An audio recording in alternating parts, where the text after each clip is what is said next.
حضرت فضیل بن عیاض جب آپ نے توبہ نہیں کی تھی، توبہ سے پہلے آپ بہت بڑے ڈاکو تھے، اتنے بڑے ڈاکو تھے کہ پورے قافلے کو اکیلے ہی آپ لوٹ لیا کرتے تھے۔ ایک بار کی بات ہے کہ آپ ایک جنگل میں اپنے گروہ کے ساتھ موجود تھے، وہیں سے ایک قافلہ گزر رہا تھا۔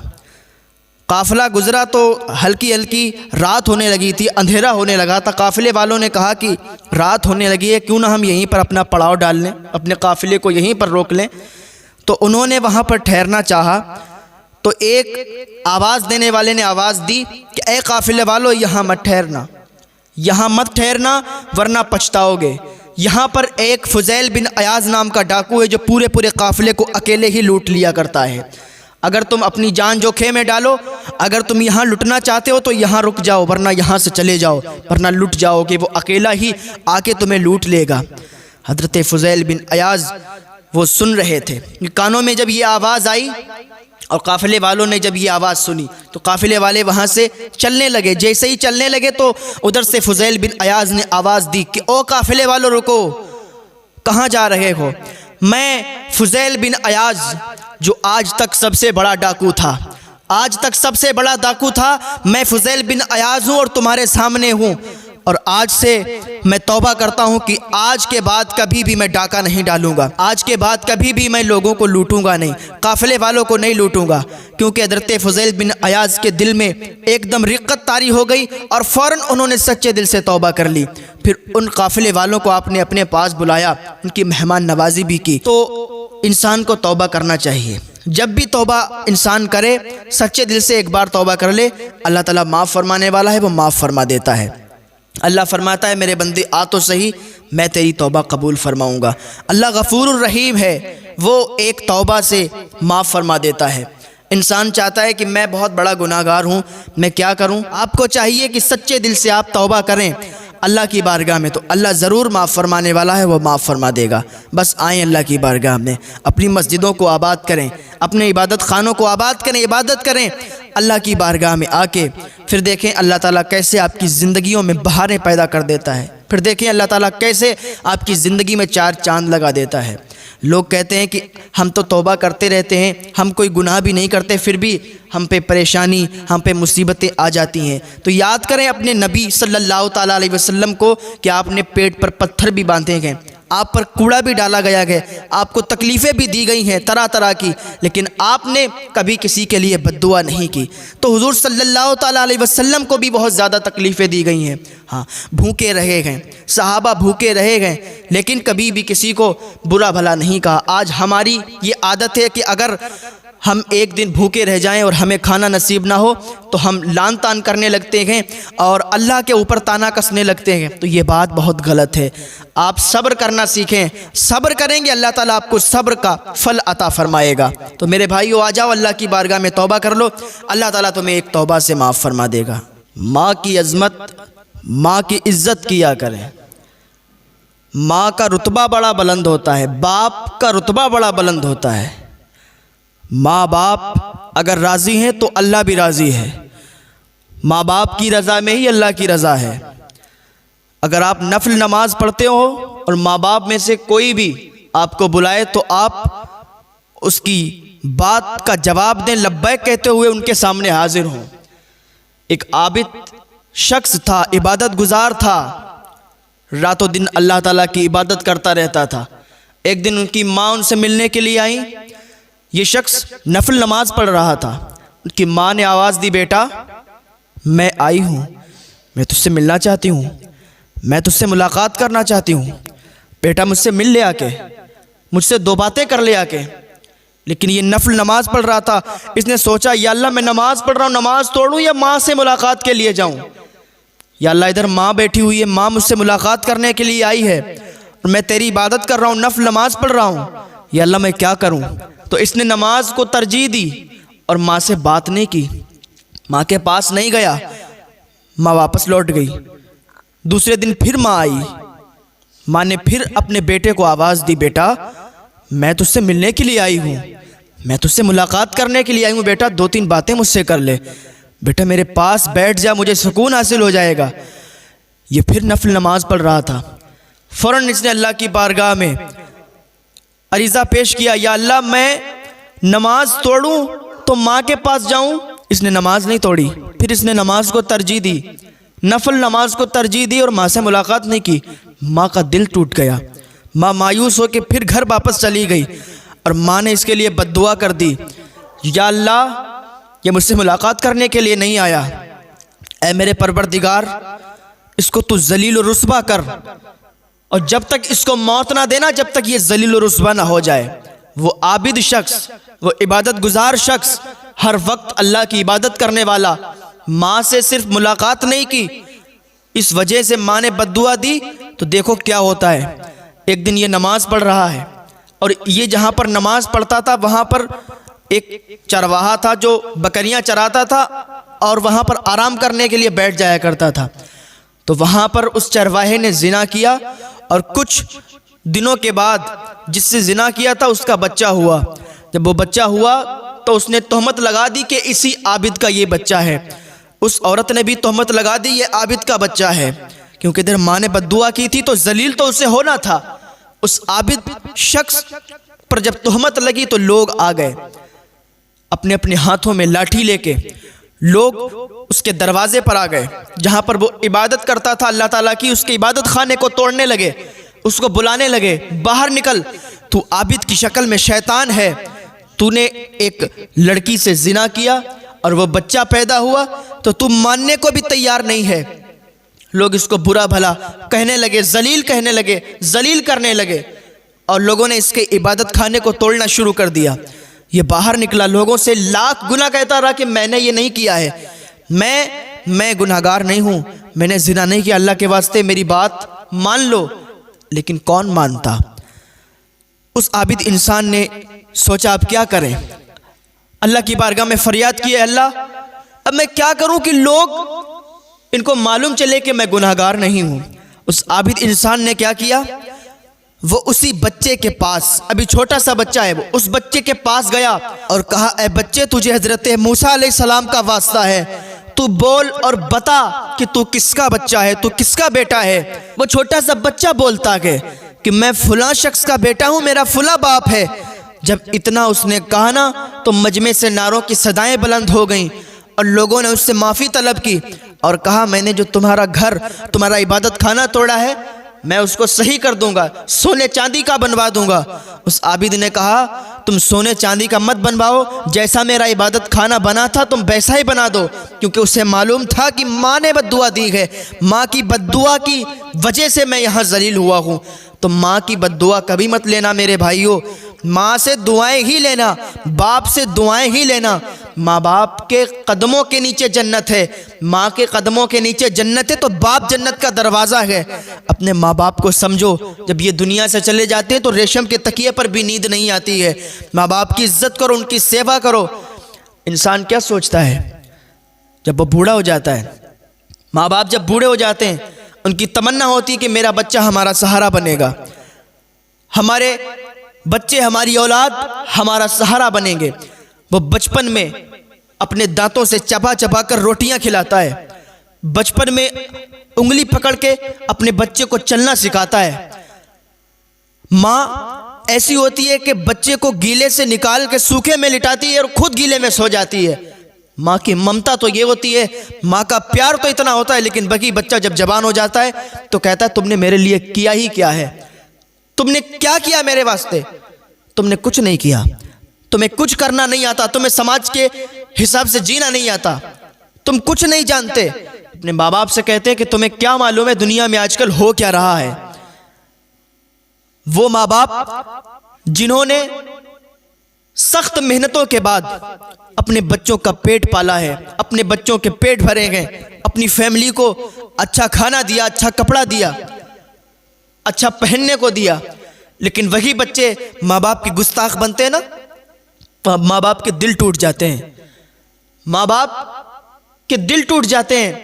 اور جب بچے اپنے ماں باپ کو برا بھلا کہتے ہیں نا، انہی ماں باپ کے پھر منہ سے بد دعائیں نکلتی ہیں، وہ بد دعائیں فوراً قبول ہو جاتی ہیں۔ حضور اکرم صلی اللہ تعالیٰ علیہ وسلم فرماتے ہیں صرف 3 لوگوں کی دعائیں بہت جلدی قبول ہو جاتی ہیں۔ نمبر 1 مسافر کی دعا، نمبر 2 ماں باپ کی دعا، اور نمبر 3 مظلوم کی دعا۔ اللہ رب العزت کی بارگاہ میں دعا ہے، اللہ ہمیں نیک عمل کرنے کی توفیق عطا فرمائے، ماں باپ کی خدمت کرنے کی توفیق عطا فرمائے۔ شعبان المعظم کا یہ مہینہ چل رہا ہے اور بہت سے لوگ یہ روایتیں پڑھتے ہیں کہ حضور صلی اللہ تعالیٰ علیہ وسلم کے 2 دانت شہید ہو گئے تھے تو حضرت اویس قرنی نے اپنے دانتوں کو شہید کر لیا تھا۔ یہ روایت غلط ہے۔ دوسری روایت یہ بیان کرتے ہیں کہ حضرت اویس قرنی رضی اللہ تعالیٰ عنہ کہ جب دانت شہید ہو گئے تھے تو آپ کچھ کھا نہیں پاتے تھے، تو آپ کے لیے حلوہ متعین کیا گیا اور کیلے کا درخت پیدا کیا گیا۔ یہ روایت بھی غلط ہے، ٹھیک ہے، یہ روایت گڑھی ہوئی ہے اور غلط ہے، لہٰذا ایسی روایت کوئی لوگ بیان نہ کریں۔ ایک دن خلیفہ یوسف عباسی حضور غوث پاک رضی اللہ تعالیٰ عنہ کی بارگاہ میں حاضر ہوا اور کچھ نذرانہ پیش کرنے لگا، کچھ اشرفیاں آپ کو دینے لگا۔ حضور غوث پاک رضی اللہ تعالیٰ عنہ نے وہ اس کا نذرانہ قبول کرنے سے انکار کر دیا، تو وہ اپنی بادشاہی کے رعب میں آپ سے اصرار کرنے لگا۔ حضور غوث پاک رضی اللہ تعالیٰ عنہ کو اس کا تیور اور اس کا اصرار دیکھ کر جلال آ گیا اور آپ نے دونوں تھیلیوں کو دونوں ہاتھ میں پکڑا اور ان کو دبا دیا۔ جب دونوں تھیلیوں کو دبایا تو ان تھیلیوں سے خون ٹپکنے لگا۔ آپ نے فرمایا کہ تو مجھے ایسا مال دیتا ہے جس میں لوگوں کا خون شامل ہے۔ حضور غوث پاک رضی اللہ تعالیٰ عنہ کی اتنی بات سن کر وہ ڈر کے مارے بے ہوش ہو گیا۔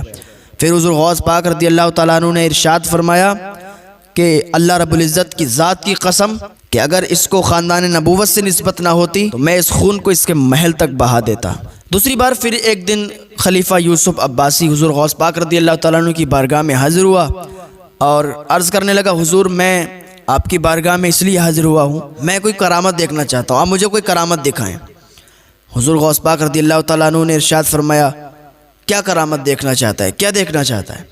اس نے کہا، حضور میں یہ موسم جو ہے یہ سیب کا موسم نہیں ہے، اس میں سیب نہیں ملتے، آپ مجھے سیب دکھائیں، آپ مجھے سیب لا کے دیں۔ حضور غوث پاک رضی اللہ تعالیٰ عنہ نے اپنے ہاتھ کو ہوا میں اٹھایا اور 2 سیب آپ کے ہاتھ میں آ گئے۔ 2 سیب جیسے ہی ہاتھ میں آئے تو وہ چونک گیا، حیران رہ گیا۔ آپ نے ایک سیب اس کے ہاتھ میں رکھا اور ایک سیب اپنے ہاتھ میں رکھا۔ اپنے ہاتھ والا سیب کاٹا تو وہ بالکل سفید جیسا سیب ہوتا ہے ویسا نکلا۔ اس نے اپنے ہاتھ والا کاٹا تو اس میں کیڑا نکلا اور وہ سیب سڑا نکلا۔ وہ دیکھ کے حیران رہ گیا، حضور یہ کیا بات ہے، آپ کا سیب صحیح نکلا اور میرے والے میں کیڑا نکلا۔ تو حضور غوث پاک رضی اللہ تعالیٰ عنہ نے فرمایا کہ تیرا دل برا ہے، تو گناہوں میں لدا ہوا ہے۔ آپ نے فرمایا سیب تو دونوں ہی یکساں تھے، مگر ایک پر ظالم کا ہاتھ پڑا تو وہ خراب ہو گیا۔ وہ اتنی بات سن کر شرمندہ ہو گیا اور اسی دن سے اس نے توبہ و استغفار کر لی کہ وہ تیری زمین ہے، یہ میری زمین ہے۔ یاد کریں آپ کے پردادا کے پاس بھی وہی زمین تھی، آپ کے دادا کے پاس بھی وہی زمین تھی، آپ کے والد صاحب کے پاس بھی وہی زمین تھی اور آپ کے پاس بھی وہی زمین ہے۔ آپ مر جائیں گے تو آپ کے بچوں کے پاس بھی وہی زمین آئے گی، زمین کہیں نہیں جائے گی۔ بس ہمارے پاس دستاویز ہوتے ہیں، کاغذ ہوتے ہیں، بس ہم اس کے مالک نہیں ہوتے بلکہ مالک ہوتے ہیں۔ ہاں آج میرے پاس ہے تو کل تمہارے پاس رہے گی، تمہارے پاس تھی تو میرے پاس رہے گی۔ زمین کہیں نہیں جاتی ہے، انسان بدل جاتے ہیں پر جگہ وہی قائم رہتی ہے اور قیامت تک قائم رہے گی۔ اللہ سے ڈرو، اللہ کی حضور بھی حاضر ہونا ہے، مر کے ایسے ہی چلے جاؤ گے، کوئی پوچھنے والا نہیں ہوگا۔ یہ جن پر تم ناز کرتے ہو نا، جن دوستوں پر تم ناز کرتے ہو یہ تمہیں ایسے ہی چھوڑ دیں گے، گھر والوں پر ناز کرتے ہو ایسے چھوڑ دیں گے، ماں بھی بھول جائے گی، باپ بھی بھول جائیں گے، بھائی بھی بھول جائیں گے، دوست و احباب سب بھول جائیں گے، منو مٹی کے نیچے تمہیں داب دیں گے۔ اور معاشرے میں یہ بہت غلط بات ہے کہ اگر 3 بیٹیاں ہو گئیں تو بیوی کو تانا مارتے ہیں لوگ کہ تو نے 3 بیٹیوں کو جنم دے دیا، 3 بیٹیوں کی پیدائش ہو گئی۔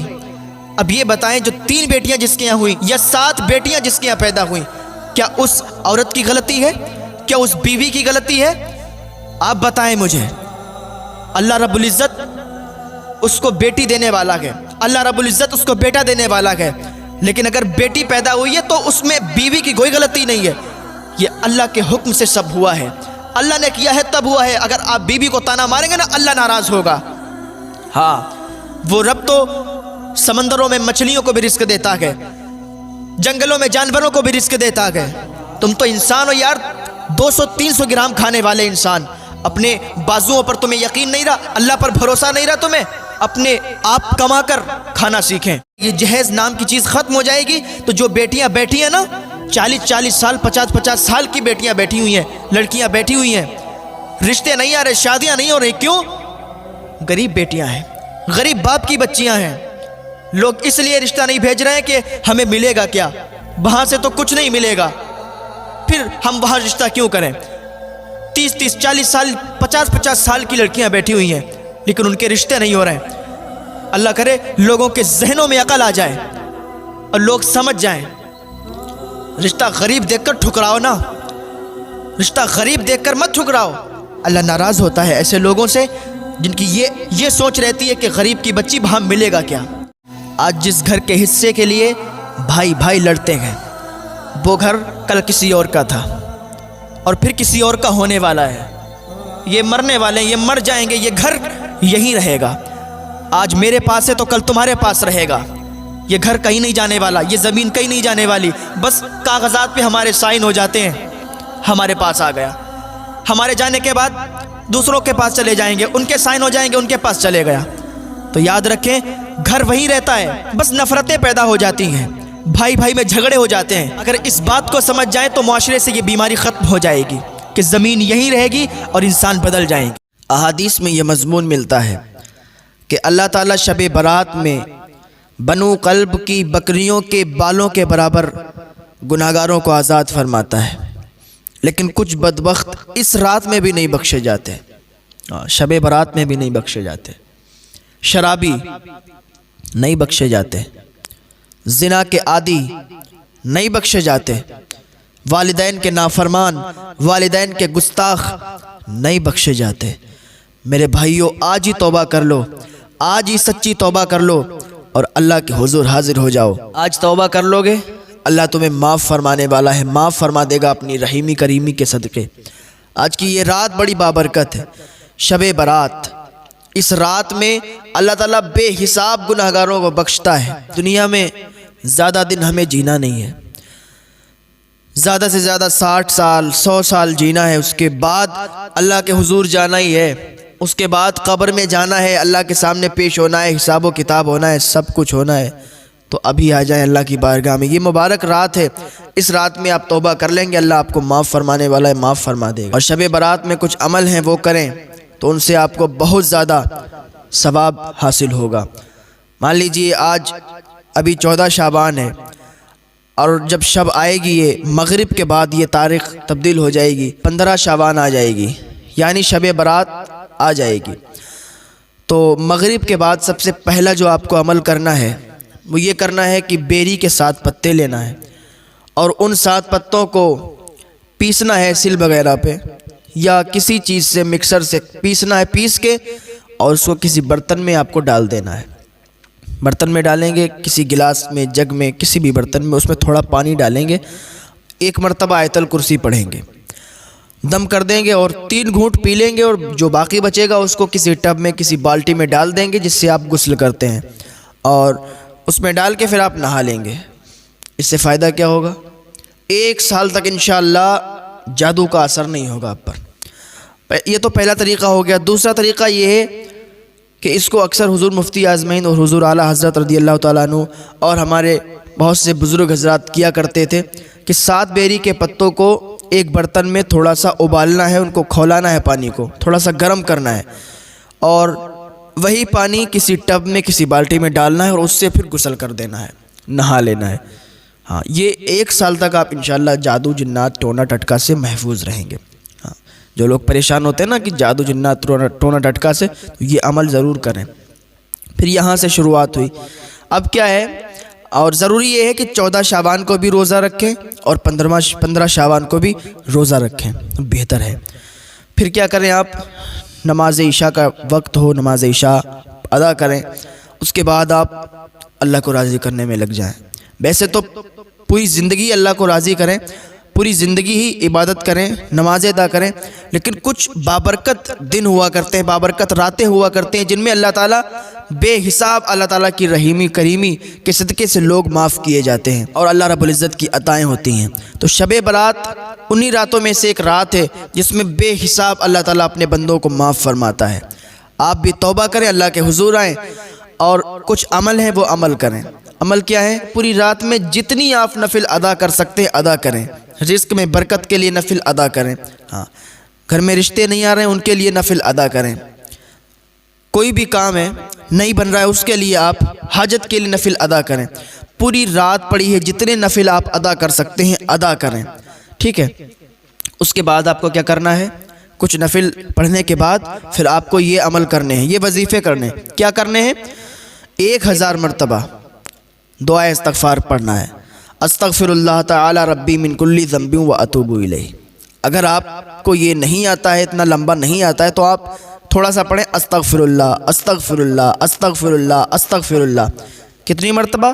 1000 مرتبہ. پھر 1000 مرتبہ کیا کریں؟ یہ تو اپنے گناہوں سے اپنے دل کو صاف کرنے کے لیے آپ نے 1000 مرتبہ پڑھا, اور زیادہ اگر آپ پڑھ سکتے ہیں تو زیادہ پڑھ لیں, آپ کا ہی فائدہ ہے.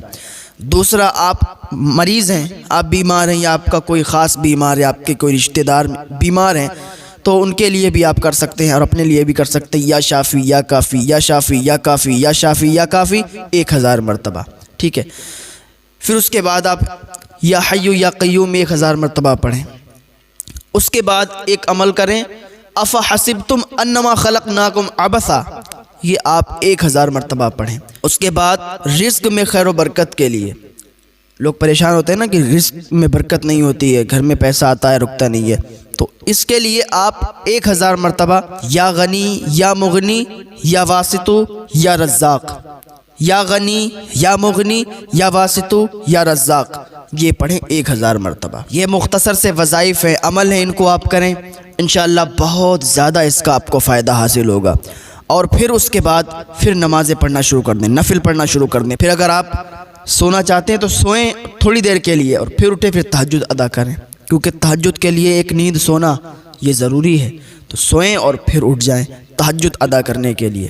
پھر نماز فجر ادا کریں. نماز فجر کے بعد پھر یہ عمل کریں, یا غنی یا مغنی یا واسطو یا رزاق 1000 مرتبہ.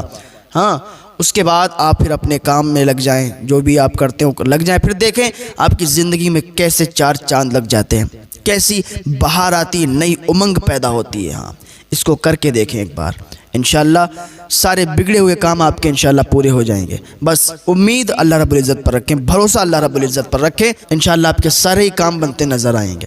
یہ جن پر تم ناز کرتے ہو نا, جن دوستوں پر تم ناز کرتے ہو, یہ تمہیں ایسے چھوڑ دیں گے. گھر والوں پر ناز کرتے ہو, ایسے چھوڑ دیں گے. ماں بھی بھول جائے گی, باپ بھی بھول جائیں گے, بھائی بھی بھول جائیں گے, دوست و احباب سب بھول جائیں گے, منو مٹی کے نیچے تمہیں داب دیں گے, اور تم قبر میں چلے جاؤ گے. آج کل شادی کے نام پر بیٹیوں کو ٹارچر کیا جا رہا ہے. ہم کہتے ہیں دھتکار کے بھگانا چاہیے ایسے لوگوں کو جو آپ سے جہیز کی ڈیمانڈ کریں, ذلیل کر کے بھگائیں ایسے لوگوں کو جو آپ سے جہیز کی ڈیمانڈ کریں. ہاں, معاشرے کو بگاڑ کے رکھ دیا ہے کچھ لوگوں نے. کوئی کہتا ہے مجھے بلٹ چاہیے, کوئی کہتا ہے مجھے 4 ویلر چاہیے, کوئی کچھ مانگتا ہے, کوئی کچھ مانگتا ہے. کئی تو ایسی شادیاں ہیں جو دروازے سے لوٹ جاتی ہیں. ایک باپ اپنی بیٹی کو پالتا ہے اور پھر اس کو اپنے گھر سے رخصت کرتا ہے, اس کو اپنے گھر سے ودا کرتا ہے, اس امید پر کہ جہاں میری بیٹی جائے گی خوش رہے گی, وہ لوگ اسے خوش رکھیں گے. لیکن جہیز کی نام پر جہیز کی ڈیمانڈیں کرتے ہیں لوگ, جہیز کے نام پر بیٹیوں کو ٹارچر کرتے ہیں کہ تم لائی ہی کیا ہو, تمہارے باپ نے دیا ہی کیا ہے. میں کہتا ہوں ایسے لوگ اگر شروع میں کبھی جہیز کی ڈیمانڈ کریں نا, ان کی اگر کبھی شادی مت کرنا, اپنی بچی کی کبھی شادی مت کرنا, ورنہ زندگیاں تباہ ہو جاتی ہیں, زندگیاں برباد ہو جاتی ہیں. پوری زندگی ایسے لوگ ٹارچر کرتے ہیں کہ تم لائی ہی کیا ہو, تمہارے باپ نے تو پھوٹی کوڑی نہیں دی. تو اپنی بچی کی اگر زندگی سنوارنا ہے نا, تو نیک رشتے ڈھونڈو, نیک گھروں میں شادیاں کرو. اگر کہیں رشتہ طے ہو گیا ہے اور لڑکے والوں نے ڈیمانڈ کر دی ہے کہ مجھے بلٹ چاہیے, مجھے یہ چاہیے, مجھے وہ چاہیے, فوراً رشتہ کینسل کر دیں, فوراً رشتہ توڑ دیں. اگر رشتہ نہیں توڑیں گے نا, پوری زندگی آپ کی بیٹی پچھتائے گی. شادی ہو جائے گی, شادی ہونے کے بعد آپ کی بیٹی کو ٹارچر کیا جائے گا. اگر آج سمجھ جائیں گے تو پھر کبھی آپ نقصان نہیں اٹھائیں گے, کبھی آپ تکلیف نہیں اٹھائیں گے. ایسے گھروں میں رشتہ کریں کہ جن گھروں میں ڈیمانڈ نہیں کی جاتی, جن گھروں میں جہیز کی طلب نہیں ہوتی, جہیز مانگا نہیں جاتا ہے. یار انسان اپنی بیٹی دے دیتا ہے, بڑی بات ہے. اس کے دل پر ہاتھ رکھ کے پوچھو جس نے اپنے دل کا ٹکڑا دیا ہے اور پھر ساتھ میں اس کو کچھ تحفے کے طور پر کچھ جہیز دیا ہے، لیکن پھر بھی انسان ڈیمانڈ کرتا ہے کہ مجھے یہ چاہیے، مجھے وہ چاہیے۔ ایسے یہ بھکاری لوگ ہیں، ان کو تو ذلیل کر کے بھگا دینا چاہیے، ان لوگوں سے رشتہ نہیں جوڑنا چاہیے۔ اگر آپ ایسا کرتے ہیں، کہیں رشتہ کرتے ہیں، وہاں سے ڈیمانڈ آتی ہے، پھر بھی آپ اس کی ڈیمانڈ پوری کر کے اور اپنی بچی کی وہاں شادی کرتے ہیں، تو آپ خود اپنی بچی کی زندگی برباد کر رہے ہیں، اور معاشرے کو بگاڑنے میں کہیں نہ کہیں آپ کا ہاتھ ہے۔ جو لوگ ڈیمانڈ کرتے ہیں آپ سے، ان کے یہاں فوراً رشتہ آپ توڑ دیں، آپ خود اس کو ایکسیپٹ کر کے اور وہاں اپنی لڑکی کی شادی کر دیتے ہیں، تو اس میں آپ کی غلطی ہے۔ معاشرے کو ہم سب کو مل کر سدھارنا چاہیے۔ ہم سب جب مل کر ساتھ دیں گے نا، معاشرہ سدھرے گا، اور ایسے بھکاریوں کا اس معاشرے سے ہم لوگ بائیکاٹ کریں گے جو جہیز کے نام پر بیٹیوں کو ٹارچر کرتے ہیں۔ اور الحمدللہ ہم سب آپ کے ساتھ ہیں، ہر موڑ پر آپ کا ساتھ دیں گے۔ بیٹیوں کو ٹارچر کیا جا رہا ہے، الحمدللہ ہم سب آپ کا ساتھ دیں گے، بس آپ قدم تو بڑھائیں، آپ قدم بڑھائیں، ہم آپ کے ساتھ ہیں۔ اور جب یہ معاشرے سے یہ برائی ختم ہو جائے گی، جہیز نام کی چیز ختم ہو جائے گی، تو جو بیٹیاں بیٹھی ہیں نا، 40 سال 50 سال کی بیٹیاں بیٹھی ہوئی ہیں، لڑکیاں بیٹھی ہوئی ہیں، رشتے نہیں آ رہے، شادیاں نہیں ہو رہی، کیوں؟ غریب بیٹیاں ہیں، غریب باپ کی بچیاں ہیں۔ لوگ اس لیے رشتہ نہیں بھیج رہے ہیں کہ ہمیں ملے گا کیا، وہاں سے تو کچھ نہیں ملے گا، پھر ہم وہاں رشتہ کیوں کریں؟ 30 40 سال 50 سال کی لڑکیاں بیٹھی ہوئی ہیں، لیکن ان کے رشتے نہیں ہو رہے ہیں۔ اللہ کرے لوگوں کے ذہنوں میں عقل آ جائے اور لوگ سمجھ جائیں۔ رشتہ غریب دیکھ کر ٹھکراؤ نا، رشتہ غریب دیکھ کر مت ٹھکراؤ۔ اگر امیر باپ کی بچی تم نے اپنے نکاح میں لے بھی لی، امیر باپ کی بچی سے تم نے شادی کر بھی لی، تو تمہیں کیا معلوم وہ عیاش نکل جائے؟ تمہیں کیا معلوم تمہیں دھوکہ دے کر کسی دوسرے کے ساتھ فرار ہو جائے؟ امیر باپ کی بچی سے بھی نکاح کریں اور غریب باپ کی بچی سے بھی نکاح کریں۔ ایسا نہیں ہے کہ غریبی کی بنا پر تم غریب کی بچی کو چھوڑ دو، غریبی کی بنا پر غریب کی بچی سے شادی نہ کرو۔ اللہ ناراض ہوتا ہے ایسے لوگوں سے جن کی یہ سوچ رہتی ہے کہ غریب کی بچی وہاں ملے گا کیا۔ ارے یار، اللہ کا دیا آپ کے پاس سب کچھ ہے، اور اگر کچھ نہیں ہے تو فری کا لینا چاہتے ہو، اپنے ہاتھوں سے کمانا سیکھیں۔ کیا آپ کو اپنے بازوؤں سے یقین اٹھ گیا؟ کیا آپ مرد نہیں ہیں جو اپنے ہاتھوں سے کما نہیں سکتے، جو آپ محنت کر کے کما نہیں سکتے، اپنے بیوی بچوں کو پال نہیں سکتے، جو آپ جہیز کی ڈیمانڈ کرتے ہیں؟ کیا آپ کو اللہ پر بھروسہ نہیں ہے؟ وہ رب جو سمندر میں موجود مچھلیوں کو رزق دیتا ہے، کیا وہ آپ کو رزق نہیں دے گا؟ اور معاشرے میں یہ بہت غلط بات ہے کہ اگر 3 بیٹیاں ہو گئیں تو بیوی کو تانا مارتے ہیں لوگ کہ تو نے 3 بیٹیوں کو جنم دے دیا، 3 بیٹیوں کی پیدائش ہو گئی۔ اب یہ بتائیں، جو 3 بیٹیاں جس کے یہاں ہوئی یا 7 بیٹیاں جس کے یہاں پیدا ہوئیں، کیا اس عورت کی غلطی ہے؟ کیا اس بیوی کی غلطی ہے؟ آپ بتائیں مجھے۔ اللہ رب العزت اس کو بیٹی دینے والا ہے، اللہ رب العزت اس کو بیٹا دینے والا ہے، لیکن اگر بیٹی پیدا ہوئی ہے تو اس میں بیوی کی کوئی غلطی نہیں ہے، یہ اللہ کے حکم سے سب ہوا ہے، اللہ نے کیا ہے تب ہوا ہے۔ اگر آپ بیوی کو تانا ماریں گے نا، اللہ ناراض ہوگا۔ ہاں، وہ رب تو سمندروں میں مچھلیوں کو بھی رزق دیتا ہے، جنگلوں میں جانوروں کو بھی رزق دیتا ہے۔ تم تو انسان ہو یار، 200-300 گرام کھانے والے انسان، اپنے بازوؤں پر تمہیں یقین نہیں رہا، اللہ پر بھروسہ نہیں رہا تمہیں، اپنے آپ کما کر کھانا سیکھیں، لوگوں کے ٹکڑوں پر پلنے کی کوشش نہ کریں۔ سسرال سے جہیز کی امید نہ کریں کہ سسرال سے ملے گا تو اس پر ہم جئیں گے، اس پر گزارا کریں گے۔ اپنے اللہ پر یقین رکھیں، جو اللہ تمام لوگوں کو رزق دینے والا ہے وہ اللہ آپ کو بھی رزق دینے والا ہے، ذریعہ بناتا ہے اللہ رب العزت۔ آپ کام کرو گے تو اللہ خود برکتیں عطا فرمائے گا۔ آپ امید ہار بیٹھو گے تو پھر کچھ نہیں ہو سکتا ہے۔ اللہ پر یقین رکھیں، اور اللہ پر یقین رکھیں گے تو اللہ آپ کو بھی عطا فرمائے گا، اللہ آپ کو بھی دے گا۔ تو سماج سے جہیز کی بیماری کو ہم سب کو مل کے ختم کرنا ہے۔ یہ جہیز کی بیماری ختم ہو جائے گی تو جو بچیاں بیٹھی ہیں ان کے بھی نکاح ہو جائیں گے، جو بچیاں بیٹھی ہیں ان کی بھی شادیاں ہونا شروع ہو جائیں گی۔ میرے بھائیو، اللہ کا خوف کرو، تمہیں مر کے جانا ہے۔ آج انسان جہیز کے پیچھے لڑائی کرتا ہے، انسان زمینوں کے پیچھے لڑائی کرتا ہے کہ وہ تیری زمین ہے، یہ میری زمین ہے۔ یاد کریں آپ کے پردادا کے پاس بھی وہی زمین تھی، آپ کے دادا کے پاس بھی وہی زمین تھی، آپ کے والد صاحب کے پاس بھی وہی زمین تھی، اور آپ کے پاس بھی وہی زمین ہے۔ آپ مر جائیں گے تو آپ کے بچوں کے پاس بھی وہی زمین آئے گی، زمین کہیں نہیں جائے گی۔ بس ہمارے پاس دستاویز ہوتے ہیں، کاغذ ہوتے ہیں، بس ہم اس کے مالک نہیں ہوتے بلکہ مالک ہوتے ہیں۔ ہاں آج میرے پاس ہے تو کل تمہارے پاس رہے گی، تمہارے پاس تھی تو میرے پاس رہے گی۔ زمین کہیں نہیں جاتی ہے، انسان بدل جاتے ہیں پر جگہ وہی قائم رہتی ہے اور قیامت تک قائم رہے گی۔ اللہ سے ڈرو، اللہ کی حضور بھی حاضر ہونا ہے، مر کے ایسے ہی چلے جاؤ گے، کوئی پوچھنے والا نہیں ہوگا۔ یہ جن پر تم ناز کرتے ہو نا، جن دوستوں پر تم ناز کرتے ہو، یہ تمہیں ایسے ہی چھوڑ دیں گے۔ گھر والوں پر ناز کرتے ہو، ایسے ہی چھوڑ دیں گے۔ ماں بھی بھول جائے گی، باپ بھی بھول جائیں گے، بھائی بھی بھول جائیں گے، دوست و احباب سب بھول جائیں گے، منو مٹی کے نیچے تمہیں داب دیں گے، اور تم قبر میں چلے جاؤ گے، اور پھر حساب و کتاب ہوگا۔ اس دن کیا جواب دو گے؟ اللہ کے عذاب سے بچو اور توبہ کرو، اور سماج سے جہیز کی بیماری کو ختم کرو۔ شب برات، اس رات میں تمام حضرات جاگتے ہیں، گناہوں سے توبہ کرتے ہیں، معافی تلافی کرتے ہیں، عبادت کرتے ہیں، اللہ کو راضی کرتے ہیں۔ لیکن کچھ ہمارے بھائی ایسے بھی ہوتے ہیں جو اس رات کو نام تو جاگنے کا دیتے ہیں، لیکن انہیں یہی نہیں معلوم کہ رات جاگنے کا مطلب کیا ہوتا ہے۔ بہت سے لوگ تو مسجد میں آ کے نماز ادا کرتے ہیں، گناہوں سے توبہ کرتے ہیں، لیکن وہیں پر کچھ ایسے نوجوان بھی ہیں کہ وہ رات میں گاڑی بائک لے کے نکل جاتے ہیں، کبھی اس ہوٹل پر چائے پیتے ہیں، کبھی اس ہوٹل پر چائے پیتے ہیں، کبھی یہاں پارٹی کرتے ہیں، کبھی وہاں پارٹی کرتے ہیں، اور صبح کو سب کو یہی بتاتے ہیں کہ رات ہم نے بھی جاگی ہے۔ یار یہ رات جاگنا ہو گیا ہے؟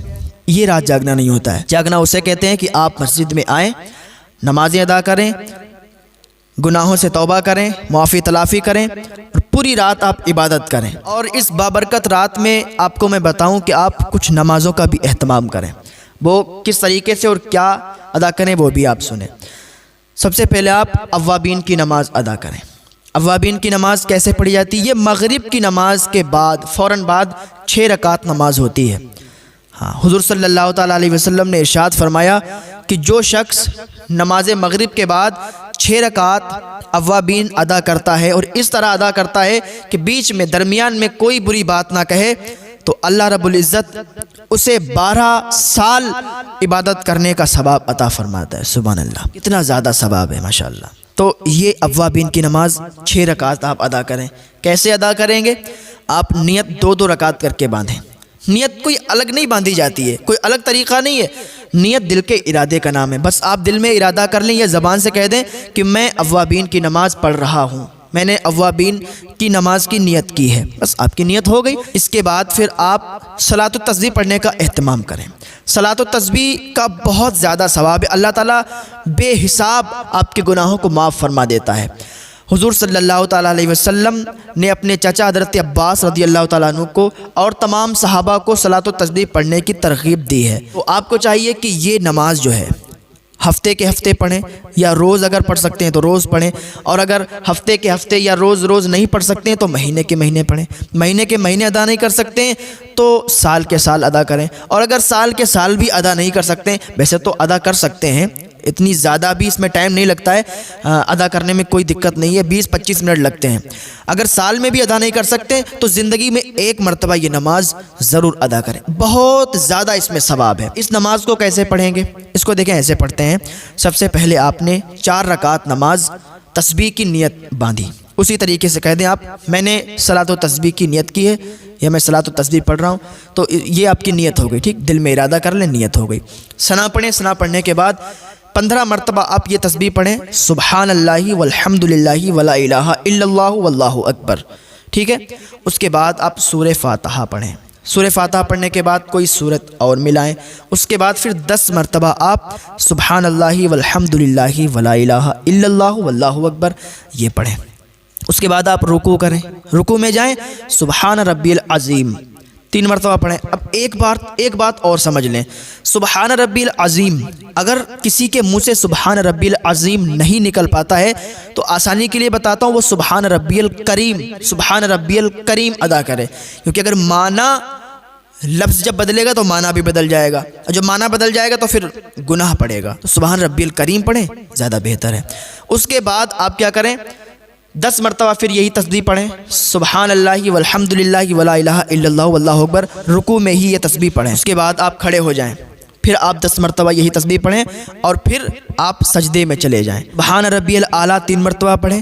اس کے بعد سجدے کی حالت میں ہی 10 مرتبہ پھر یہ تسبیح پڑھیں، اور پھر اٹھ جائیں، پھر 10 مرتبہ تسبیح پڑھیں، پھر دوسرے سجدے میں جائیں، سبحان ربی الاعلیٰ پڑھیں 3 مرتبہ، اور پھر سجدے کی حالت میں ہی 10 مرتبہ یہ تسبیح پڑھیں۔ یہ تسبیح ہو جائیں گی 75 مرتبہ۔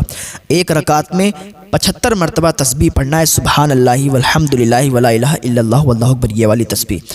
پھر آپ دوسری رکعت کے لیے کھڑے ہو جائیں، پھر جب دوسری رکعت کے لیے کھڑے ہوں گے پھر 15 مرتبہ، جیسے آپ نے ثنا کے بعد 15 مرتبہ پڑھی تھی تسبیح، اسی طریقے سے دوسری رکعت میں آپ کو ثنا پھر نہیں پڑھنا ہے، پھر صرف تسبیح پڑھنا ہے، سبحان اللہ والحمد للہ ولا الہ الا اللہ واللہ اکبر۔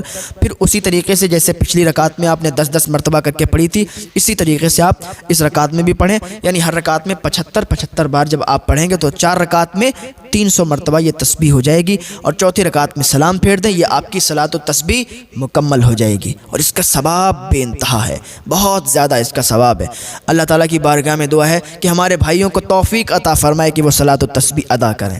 اس کے بعد کیا کرنا ہے آپ کو دیکھیں، اشراق کی نماز آپ ادا کریں۔ اشراق کی نماز کیسے ادا کریں گے؟ اشراق کی نماز کا ٹائم ہوتا ہے سورج طلوع ہونے کے 20 منٹ کے بعد اشراق کا ٹائم شروع ہو جاتا ہے، اور حضور صلی اللہ تعالیٰ علیہ وسلم نے ارشاد فرمایا کہ جو شخص اشراق کی نماز ادا کرتا ہے تو اسے اتنا ثواب ملتا ہے کہ اس کو 1 حج اور 1 عمرے کا ثواب ملتا ہے۔ اس حالت میں نماز ادا کرے کہ فجر کی نماز پڑھے، اور فجر کی نماز پڑھنے کے بعد پھر ذکر و اذکار کرنے لگے، کوئی وظائف پڑھنے لگے، اور سورج طلوع ہو جائے، سورج طلوع ہونے کے 20 منٹ بعد وہ اشراق کی نماز ادا کر لے، تو 1 حج اور 1 عمرے کا ثواب اس کو ملتا ہے۔ اس کا ٹائم کب تک رہتا ہے؟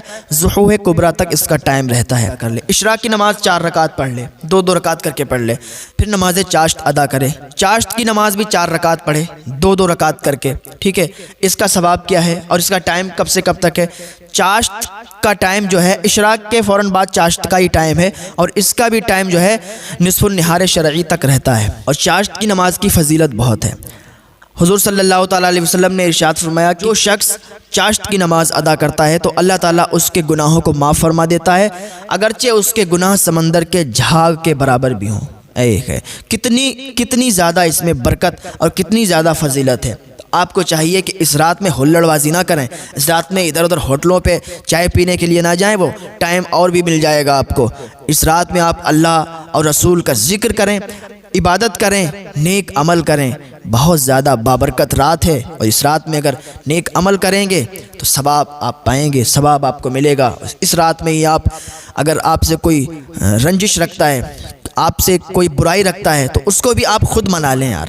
آپ سے کوئی نہیں بولتا ہے تو آپ خود ہی بول لیں، تو اللہ رب العزت کو یہ ادا بہت پسند آتی ہے کہ یار ہم سے کوئی نہیں بولتا ہے، کوئی بات نہیں ہے، وہ ہم سے نہیں بولے گا پر ہم اس سے بولیں گے، ہم اس سے رشتہ قائم کریں گے۔